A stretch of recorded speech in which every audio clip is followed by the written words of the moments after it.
Assalamualaikum warahmatullahi wabarakatuh. Halo guys, kembali lagi bersama Radio and Podcast Manesa. Nah, di sini kita udah bersama narasumber kita. Bisa memperkenalkan diri Kak? Kan katanya kalau tak kenal maka tak sayang ya. Oke, benar banget. Sebelumnya terima kasih atas kesempatannya. Perkenalkan, saya Intan Zuhri Safila. Saya merupakan salah satu siswi dari kelas 12 IPA 1. Dan saya merupakan salah satu pengurus OSIS di MAN 1 Blitar. Oke, kalau boleh tahu sejak kelas berapa ya mengikuti kepengurusan OSIS tersebut? Saya tergabung dalam OSIS itu dari kelas 10 sampai kelas 11. Oke, lama banget ya. Iya, cukup lama. Iya. Nah, kita langsung aja guys membahas tentang personal branding. Nah, jadi pada tema kali ini, pada hari ini kita akan membahas sebuah topik yaitu personal branding. Nah, mungkin kan dari kalian masih banyak banget ya yang belum tahu tentang apa sih personal branding itu. Nah, maka dari itu, mari kita tanya langsung kepada Kak Intan. Sebenarnya apa sih Kak personal branding itu? Oke, jadi personal dan branding ya, atau biasa yang kita sebut sebagai personal branding. Jadi personal itu merupakan diri seseorang, dan branding itu brand atau merek.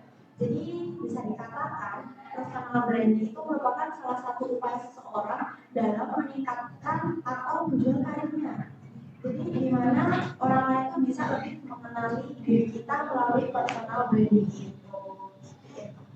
Nah, kemudian seberapa pentingnya personal branding tersebut dalam diri seseorang? Apakah itu penting banget?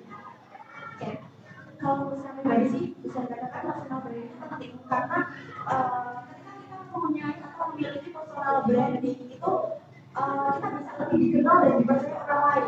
Dengan kita dikenali dan dipercaya oleh orang lain, kita bisa menambah pengalaman, menambah relasi dengan orang lain.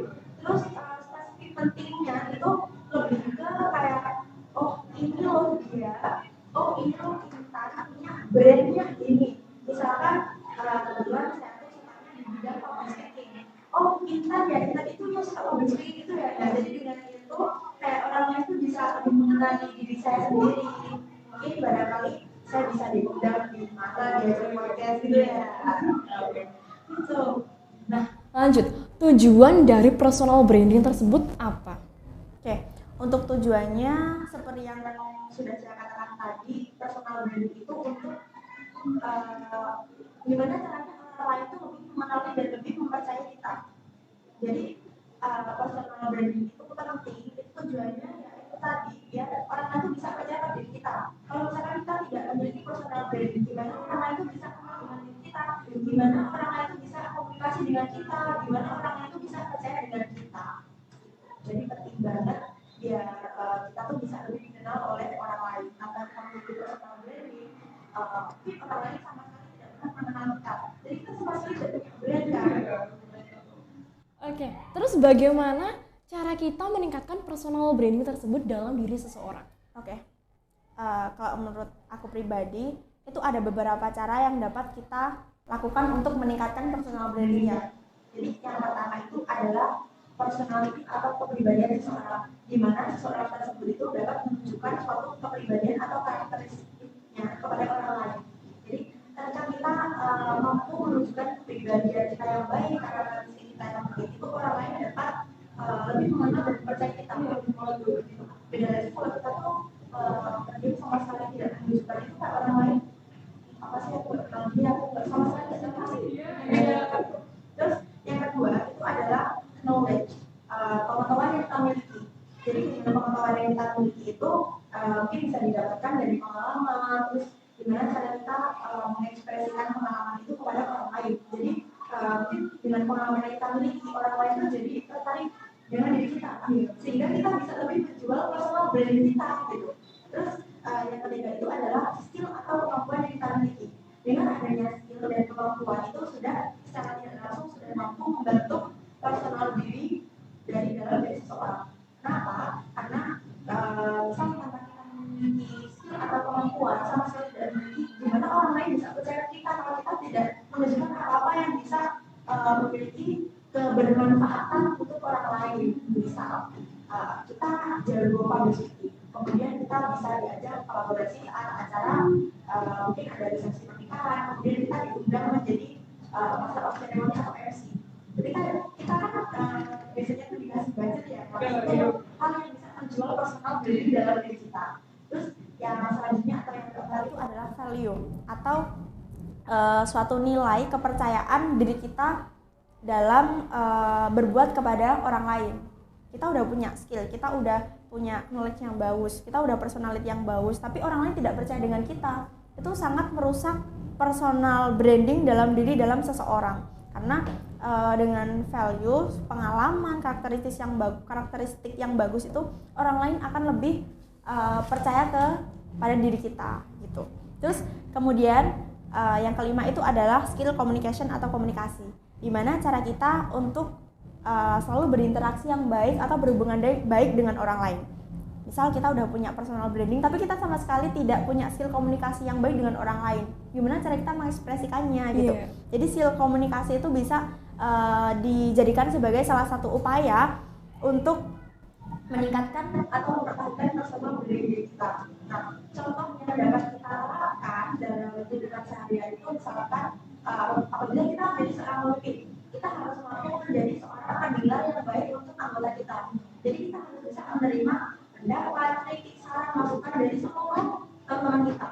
Terus yang kedua, kita harus selalu percaya diri. Kenapa? Karena percaya diri itu penting. Apalagi menurut aku pribadi ya, kalau kita nggak percaya diri dengan apa yang kita miliki, kita tidak bisa menjual personal branding diri kita gitu. Nah, dengan komunikasi yang baik dan percaya diri, kita bisa membentuk personal branding dari diri kita masing-masing. Terus yang ketiga itu adalah bagaimana kemampuan kita komunikasi atau menyampaikan suatu informasi pengetahuan kepada orang lain itu dengan cara yang to the point tanpa bertele-tele. Kadang kan orang kan bosen ya kalau mendengarkan yang bertele-tele banget, ih apaan sih? Bener banget, apaan sih terlalu panjang, langsung to the point aja kan orang lain lebih langsung oh iya ya lebih paham kan ya. Jadi bertele-tele itu dapat kayak mengurangi rasa kepercayaan kita terhadap orang lain. Jadi terus, kayak gak hasrat ya, gitu. Gak hasrat gitu loh. Terus yang keenam atau yang terakhir menurut saya itu adalah strategi. Gimana kita harus punya target personal branding diri kita itu mau ditujukan atau mau diperlihatkan kepada siapa? Apakah cuma hanya orang-orang kenalnya kita atau kepada semuanya? Aku ya udahlah yang penting aku punya personal branding, mau siapapun yang menilai personal branding itu bebas.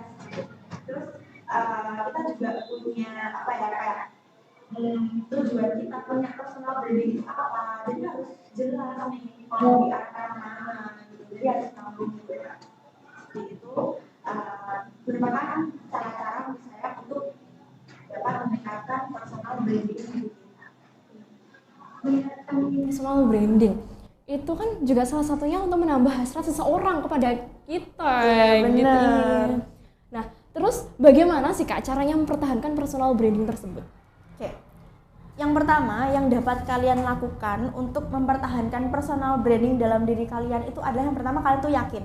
Dimana yakin itu dapat dikatakan sebagai upaya pertama di awal ketika kalian akan memperlihatkan sesuatu kepada orang lain. Dengan kalian yakin maka itu akan menambah percaya diri kalian dan akan menambah apa ya kepercayaan orang lain juga terhadap kita. Kalau misalnya kita nggak yakin, gimana orang lain bisa yakin diri kita ya kan? Terus dengan yakin itu bisa dikatakan sebagai langkah awal kita untuk menuju kesuksesan kita. Karena kita udah yakin, kita udah berprogres, akhirnya kita di akhir itu juga bakal yakin dengan hasil yang akan kita dapatkan, akan kita peroleh gitu. Terus yang kedua itu adalah lakukan serius, attitude dan passion yang bagus dan tunjukkan semaksimal mungkin kepada orang lain. Kalau kita hanya mungkin setengah-setengah menunjukkan itu kepada orang lain juga akan setengah-setengah percaya dengan kita. Kalau kita maksimalkan personal branding yang kita miliki itu akan meningkatkan rasa pengenalan orang dan kepercayaan orang lain itu terhadap diri kita. Nah, terus kadang nih ya dalam suatu keyakinan kita tuh ada yang mematahkan keyakinan kita. Misal ada cobaan, hujatan kan kadang anak sekarang tuh insecure. Iya, bener banget itu. Kadang insecure itu muncul karena kita tuh dibanding-bandingkan. Nah, sebenarnya hal itu yang masih harus diperbaiki ya, terutama dalam aku sendiri pun juga kadang masih sering ngerasa insecure. Tapi aku yakin dengan apa yang aku miliki, sehingga apapun personal diri aku, personal brandku yang aku miliki itu aku yakin dan aku percaya diri banget gitu. Nah, tuh karena aku percaya itu merupakan salah satu langkah awal kita untuk menuju sukses gitu. Nah, terus cara kedua, cara yang ketiga yang dapat kita lakukan itu jangan pernah kita menyerah. Tadi kan kita udah ada cobaan, kesulitan, kritikan dari orang lain yang mungkin buat kita down. Nah, kita harus tetap hati dan jangan sampai menyerah, karena kalau misalkan kita menyerah di tengah jalan itu cuma buat apa kita punya personal branding gitu loh. Iya.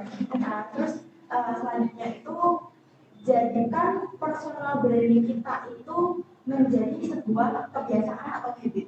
Kenapa?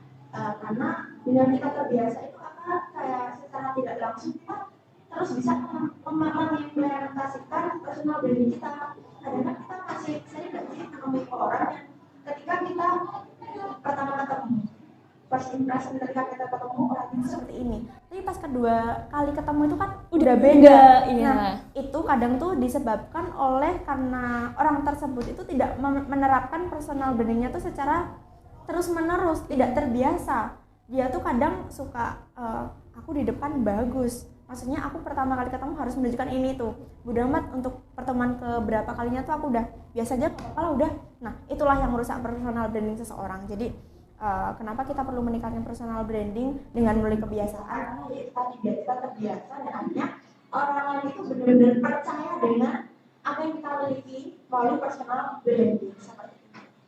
Oke, nah itu tadi adalah cara untuk mempertahankan sebuah personal branding. Ya, nah, banget. untuk teman-teman bisa kalian terapkan upaya dalam mempertahankan personal branding tersebut. Nah, lanjut Kak. Ini tadi kan kita sudah membahas mengenai personal branding dalam diri seseorang. Bener. Lanjut, kita membahas mengenai personal branding dalam sebuah kepemimpinan. Apa sih keterkaitannya? Oke, jadi keterkaitan antara personal branding dengan proses kepemimpinan ya. Iya. Jadi sebelumnya kepemimpinan itu kan suatu proses menggerakkan atau mempengaruhi orang lain untuk mencapai tujuan yang telah disepakati dalam organisasi tersebut. Nah, dalam suatu organisasi itu tentu ada yang namanya seorang pemimpin. Dan pemimpin itu dipilih dan dipercayai oleh anggotanya karena sebuah value, karena sebuah personal brandingnya. Misal, contoh ya yang sudah diterapkan dalam mungkin sekolah internnya kita. Dalam pemilihan ketua OSIS itu pasti ada beberapa calon kandidat ketua OSIS kan. Yeah. Nah, ketika kita mau memilih pasti kita pengen kenal dulu dong sama kandidatnya. Kalau kita nggak kenal, kalau kita nggak tahu personalnya, Siapa sih dia? Ya, siapa sih dia? Gimana kita mau memilih kan ya? Nah, jadi kita perlu mengetahui personal brandingnya. Misal, kandidat nomor urut 1 itu punya skill komunikasi yang bagus, dia punya kontribusinya yang bagus. Kita udah mengenal dia tuh anaknya ramah, friendly, terus dalam hal problem solving pun dia oke banget gitu. Beda kalau misal kandidat nomor 2 itu dia lebih pendiam, dia sama sekali tidak pernah menunjukkan personal brandingnya. Artinya mungkin dalam hal public speaking dia masih kurang, bahkan komunikasi pun masih kurang. Gimana kita mau percaya sama dia kalau dia nggak menunjukkan itu? Gimana kita mau memilih dan mempercayai dia? Nah, makanya tadi yang kandidat nomor urut 1 kan lebih dikenal personal brandingnya, sehingga teman-teman siswa di sekolah itu pasti mayoritas lebih milih kandidat nomor 1 karena dia udah kayak dipercayai, dikenali personal brandingnya seperti itu. Jadi pentingnya personal branding itu emang benar-benar penting banget dalam apalagi dalam kepemimpinan. proses kepemimpinan. Iya benar. Oke, terus jadi personal branding dalam sebuah kepemimpinan itu emang bisa dikatakan sebagai pacuan juga ya? Iya, benar banget. Nah, baik teman-teman, kan udah dijelasin ya tentang mengenai personal branding dalam diri seseorang dan juga personal branding dalam sebuah kepemimpinan. Nah, terima kasih Kak Intan atas semua jawaban dan juga pemahamannya, dan semoga bermanfaat bagi kita semua. Terima kasih. Wassalamualaikum